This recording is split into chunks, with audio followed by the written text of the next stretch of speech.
Instructor Morse here with a quick video lecture to kind of go over a few things that we talked about in pharmacology. Um, Maybe try to clear some things up, possibly, or just kind of get you a more clear understanding of how pharmacology works.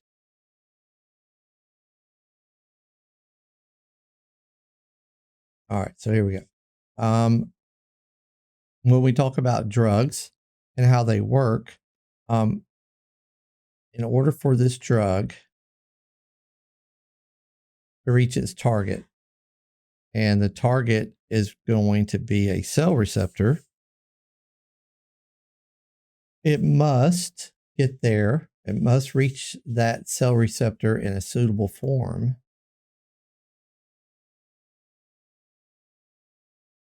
And a suitable concentration. I want to talk today about some things that kind of maybe might affect that. But after it reaches, if it reaches the cell receptor in a suitable form and suitable concentration, we have a chain of events that occur.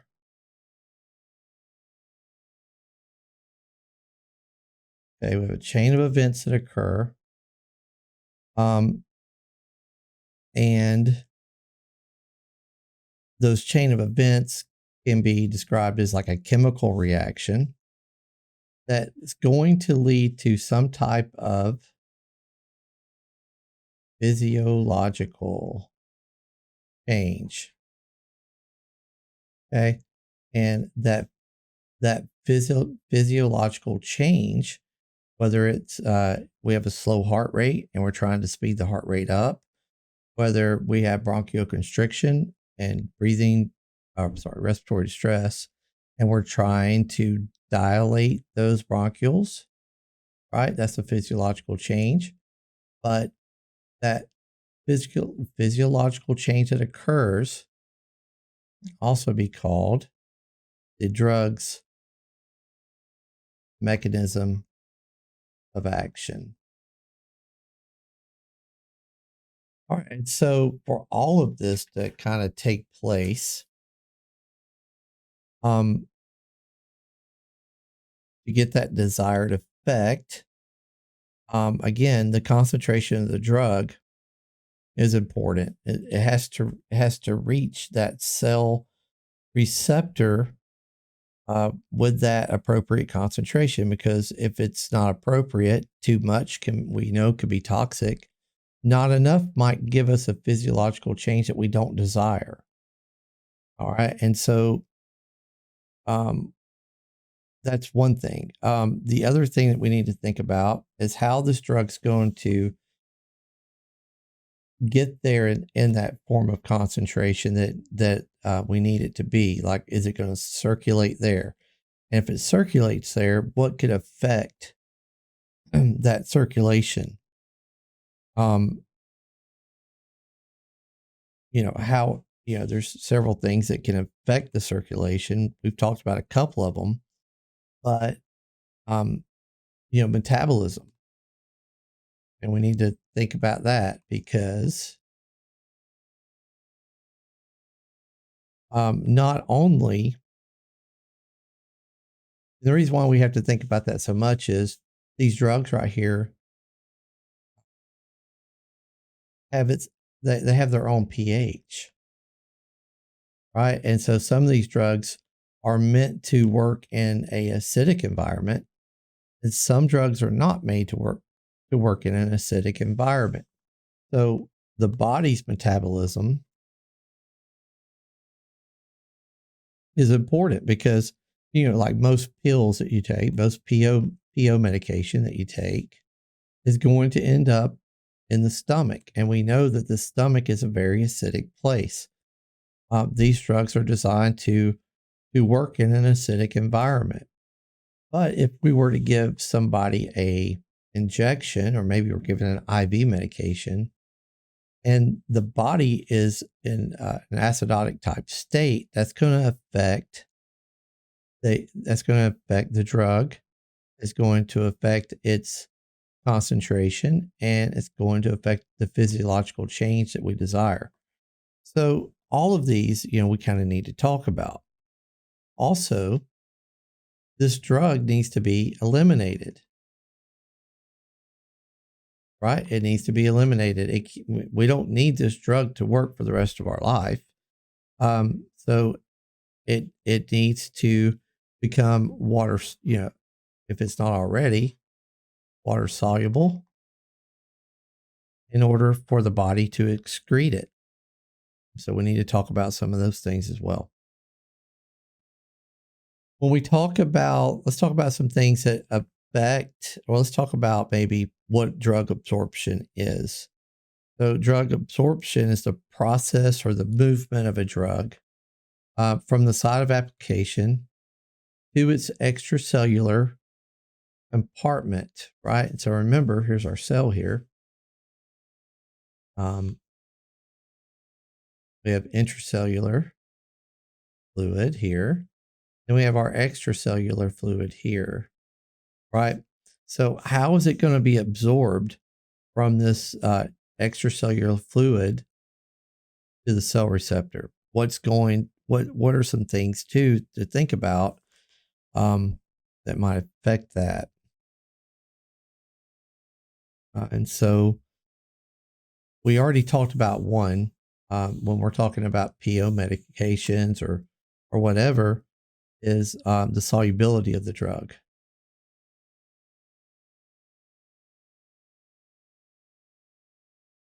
And all that means, solubility means, is our body's made of mostly water, right? And so the drug that we have, that we're taking on, needs to be able to mix with our components. Plasma is mostly water. And so whatever drug we're giving, it needs to either be able to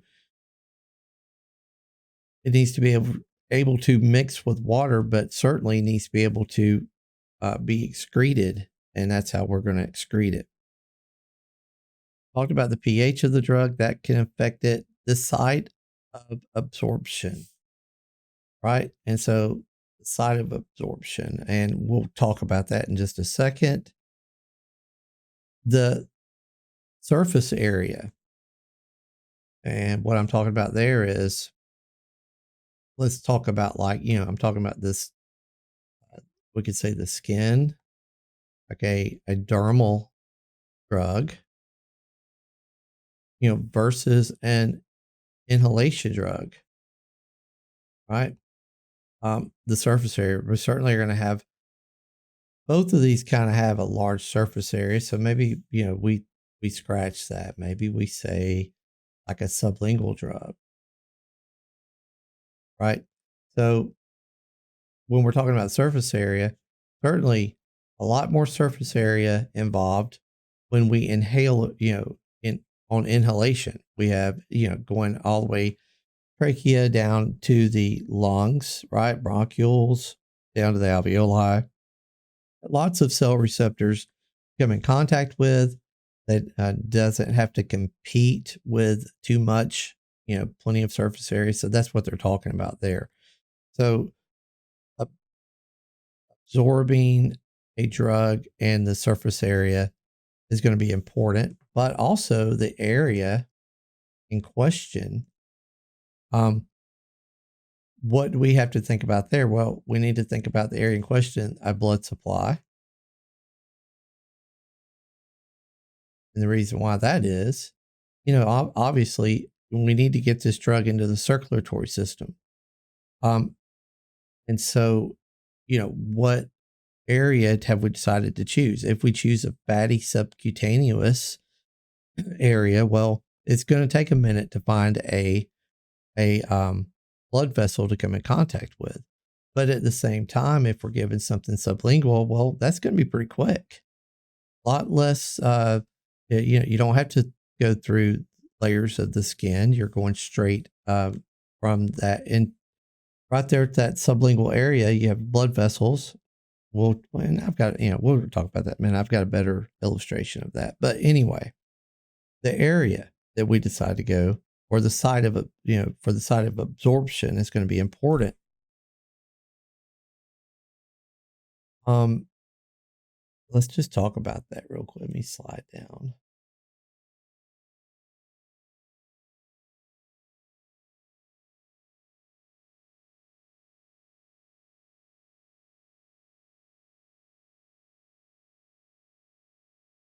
All right, so when we're looking here uh, at this sublingual area, talking about side of absorption here, look, you could see the blood vessels are clearly right here.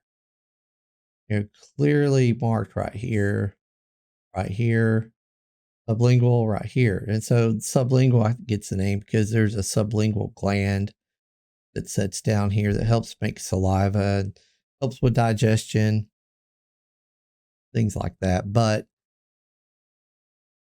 look at this versus, let me slide this guy out of the way.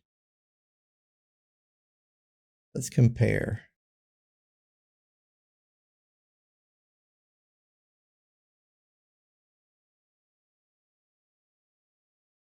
Shrink this so you can really see what's going on here. All right, so take a look at this.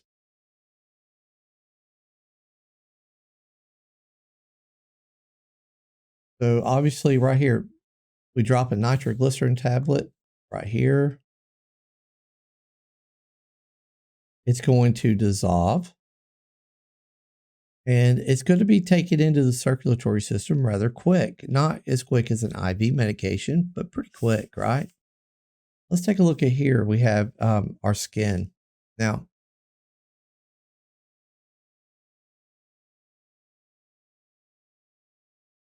when we're looking we have the epidermis here, the outer layer of the skin. We have the dermis. Then we have the muscle tissue, subcutaneous tissue there. And all along down here, we'll have blood vessels. Here we have our blood vessel. So if nitroglycerin is a pretty cool drug because we can give it there, or we can use it as a paste. We can apply a paste right here on top of the skin. And the paste is dose per inch applied.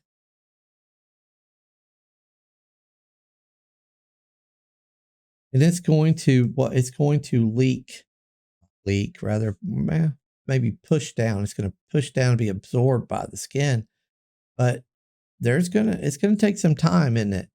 It's going to take time for this drug to be absorbed down through this subcutaneous fatty tissue, continues down before it finds the bloodstream. But that's pretty neat and nifty in a way because nitro has a short half-life. It doesn't hang around and work very long. But if we use it like this, it can work for a long time.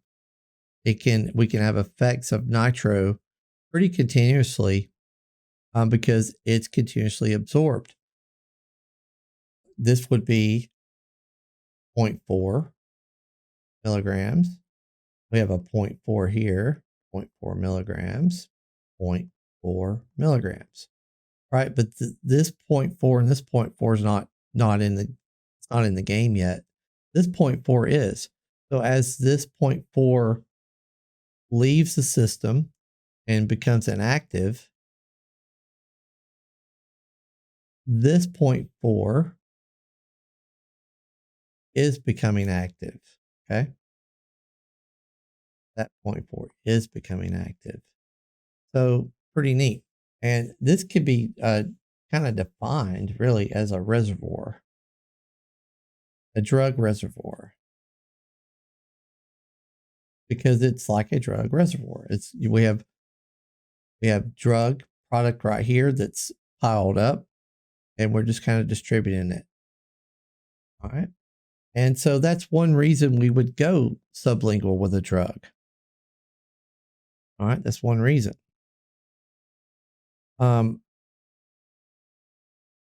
Another reason same kind of thing here, really. Here.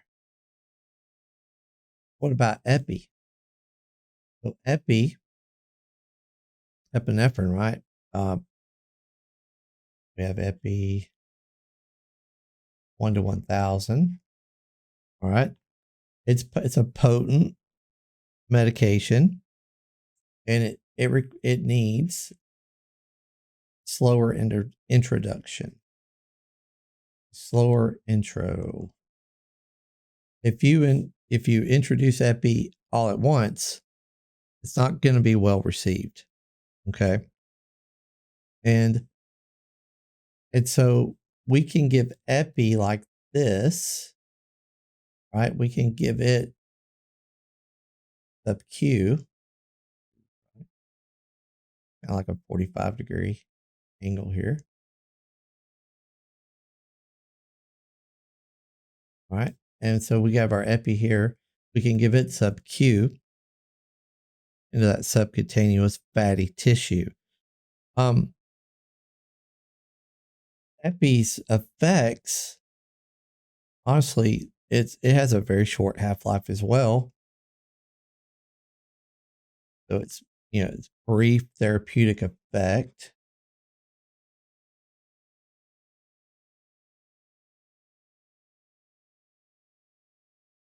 But that's okay because it's not all of our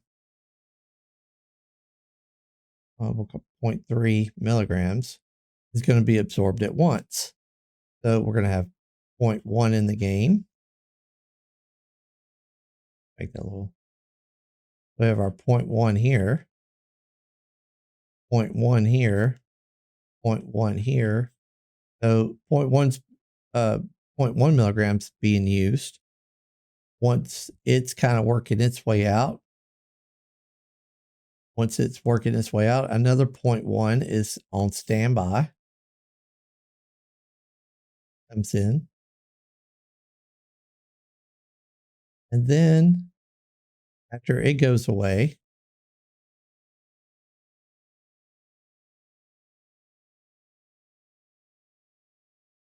we have our last 0.1 that comes into the game. So it's that's how it works, but it needs to be super concentrated, right? Because look what it has to go through, right?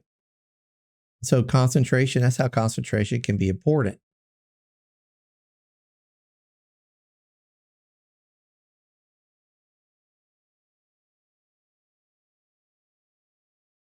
Now, here's an example of, let me erase some of this so we don't get confused. Up here, we have an example of an intramuscular injection. And so you see how it skips over the epidermis. It skips over the dermis. It goes through the subcutaneous, and what? It's landed right here in the intramuscular area, and important because we have blood vessels running through here. So once this drug is dropped here,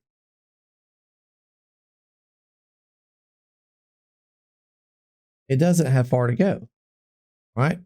So it doesn't need to be as concentrated, less travel.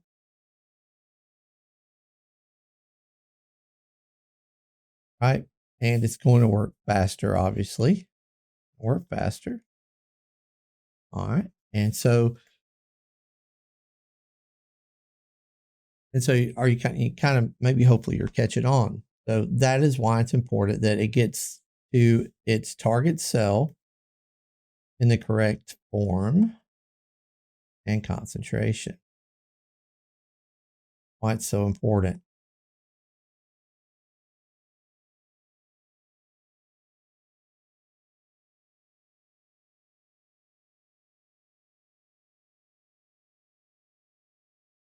Let's look at the inhalation route. And we can also look at intranasal here as well. I think this is intranasal.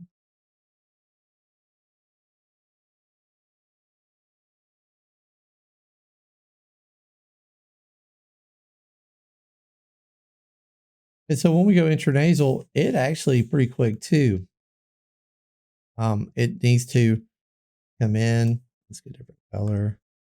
And come in, right, intranasally, but there's some blood vessels here that's going to come in contact with pretty quick. That's the reason why we have our Narcan. Narcan is what we use, well, what we're kind of familiar with here.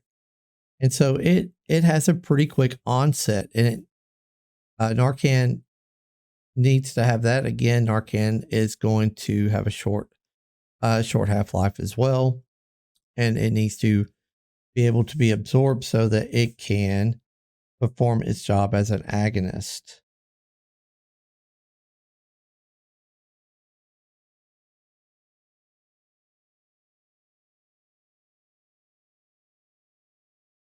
And then we talked a little bit about inhalation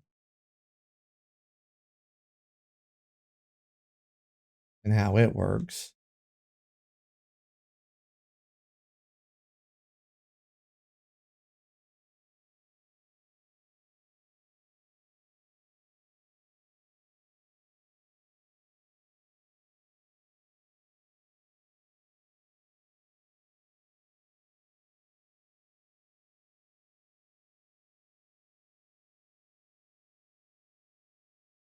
Right. And so inhalation works pretty well.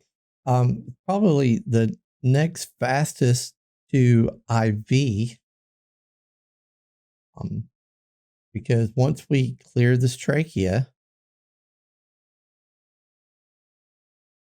we're coming into the bronchioles.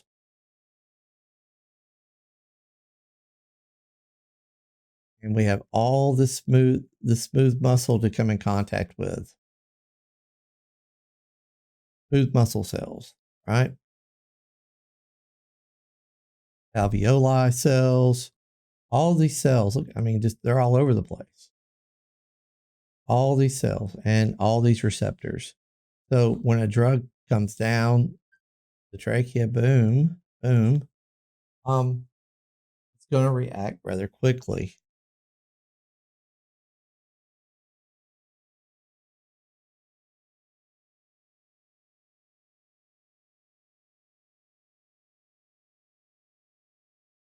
All right. So that's just a brief kind of talking about how that works, about concentration and about the correct form. Let's talk a little more now about what could delay this absorption. And so when we're talking about delays in absorption, I think we kind of did though. But we'll be more specific. We talked about how the pH of the drug versus the pH of the body could be a problem. What about cardiovascular function? Cardiovascular function. And so we know that the heart here,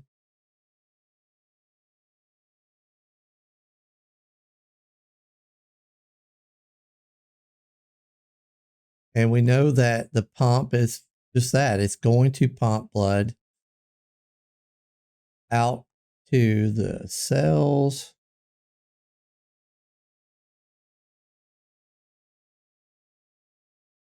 And we know that it's going back to be reoxygenated. We pretty much get that by now. Right, but then we have our cells down here.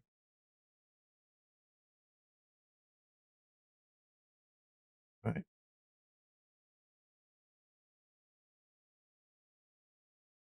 Ben was doing so good till now.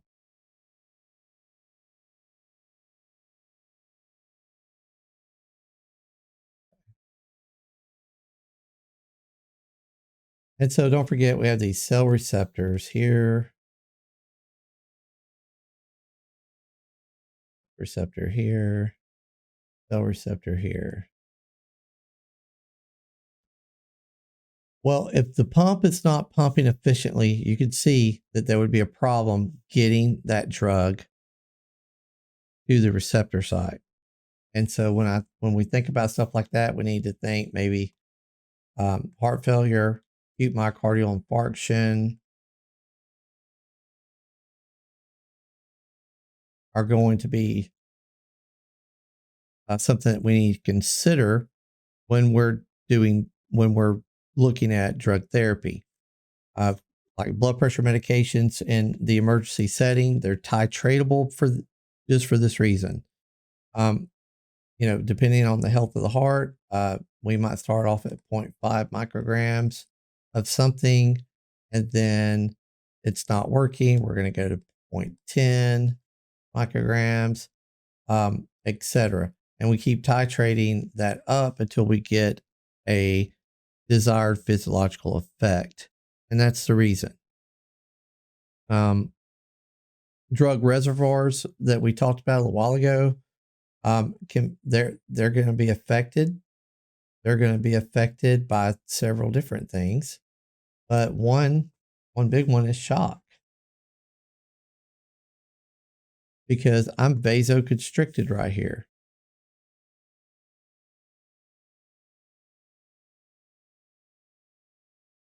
If I'm in shock, if I'm in a situation where I'm these vessels right here are vasoconstricted, and I'm giving an IM medication, that's going to be delayed. That is going to have a delay, and that's going to affect the concentration.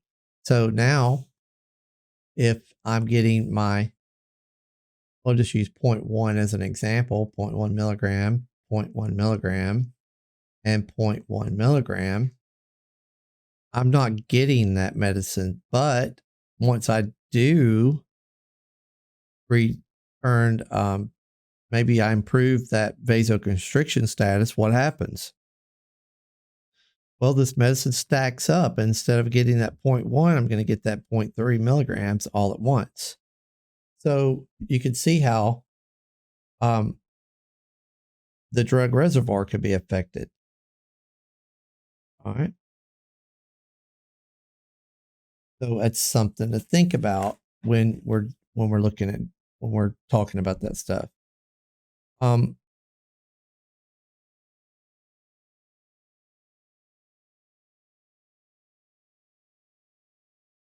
and then the last thing that I want to cover real quick is talking about how the drug needs to become inactive.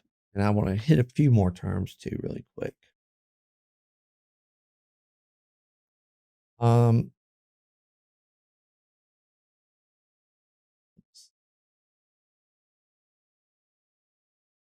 Back up here real quick to the cell.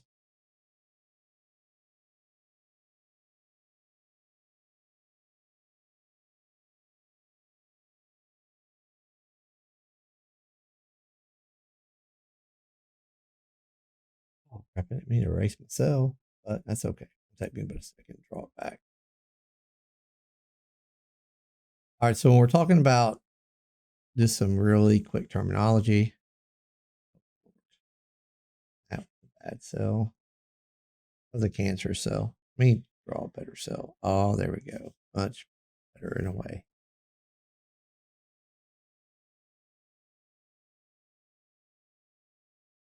All right, we got our cell receptor up and going now. It's a couple of things to remember that a drug that binds to a receptor and causes a response, right? So we have a drug here. It comes and binds with that receptor and causes a physiological response is an agonist, right? An agonist.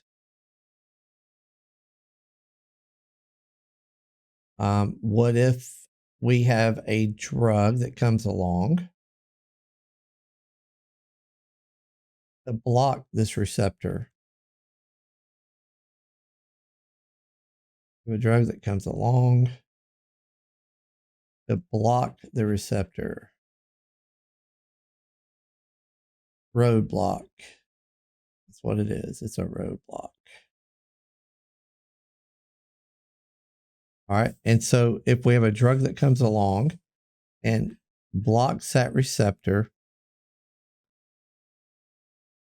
that is an antagonist, right?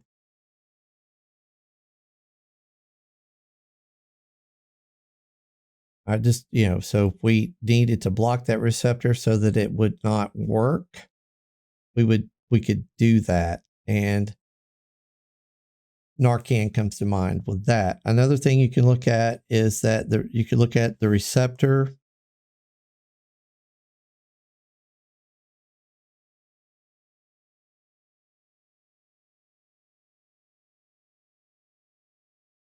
Just something to kind of remember if you need further illustration, right? So we could think of the drug receptor as a lock, and we could think of that drug that we have coming here that's going to bind to the receptor as a key, right? And so, if we need to, that would be an agonist. And then if we needed to block this lock so the key can't fit in it, that would be an antagonist.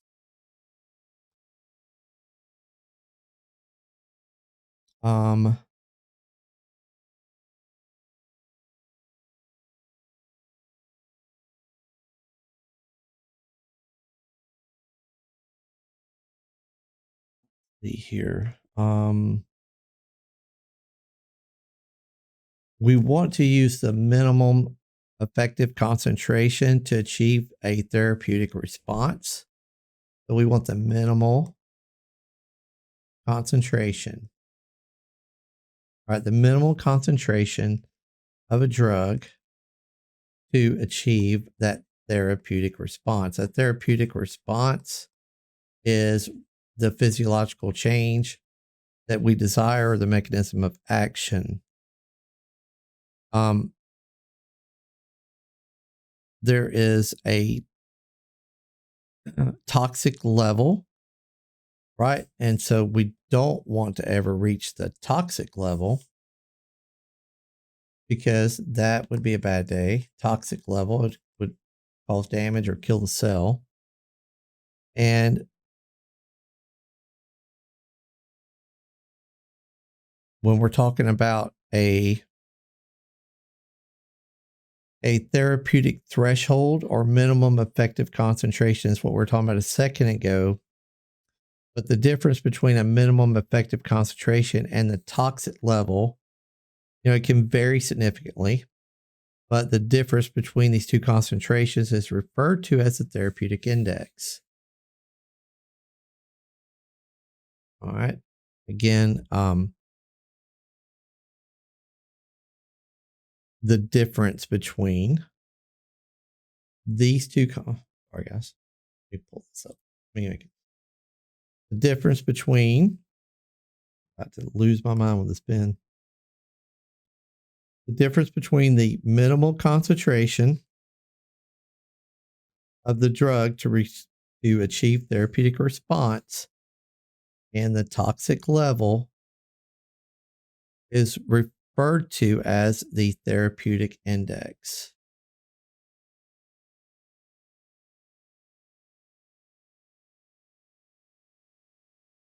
Okay. This is just terminology, right? And that therapeutic index, they usually determine that in a lab somewhere. Example, digoxin, right, has a very low therapeutic index. All right, so that means that there's very little difference between the effect and the toxic dose, meaning there's very little difference in what you're going to get in the therapeutic concentration versus the toxic level. So whatever digoxin controls heart rate,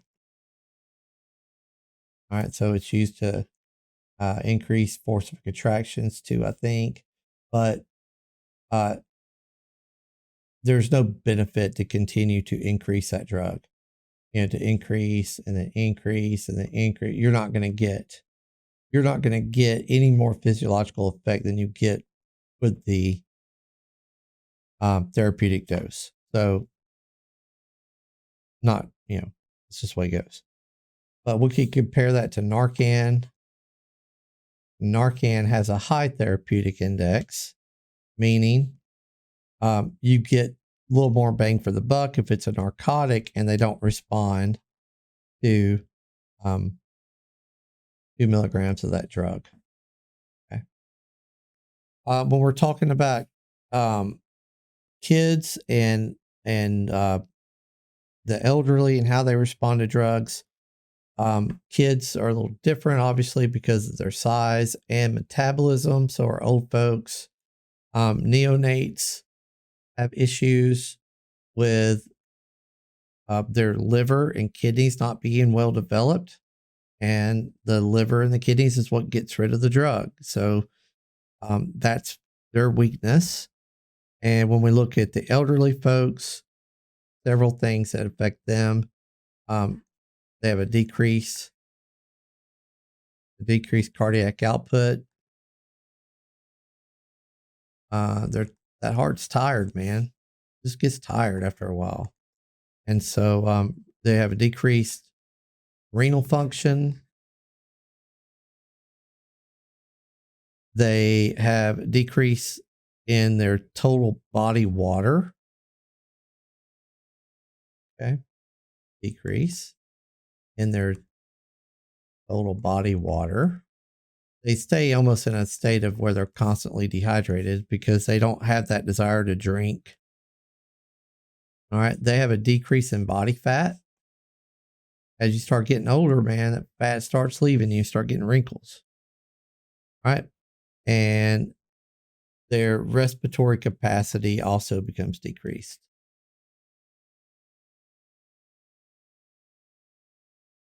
All right. And so those are all things to think about when you're thinking about giving medications to your elderly and folks and your kids. All right, that's all I got. I don't know how long we went. Let me see if I can see a timer. 37 minutes. So yeah. All right, so just little tidbits here for you, and I hope it helps you. And I'm gonna post this, and I'll see you guys shortly in class and preparing for the test next week. Thank you.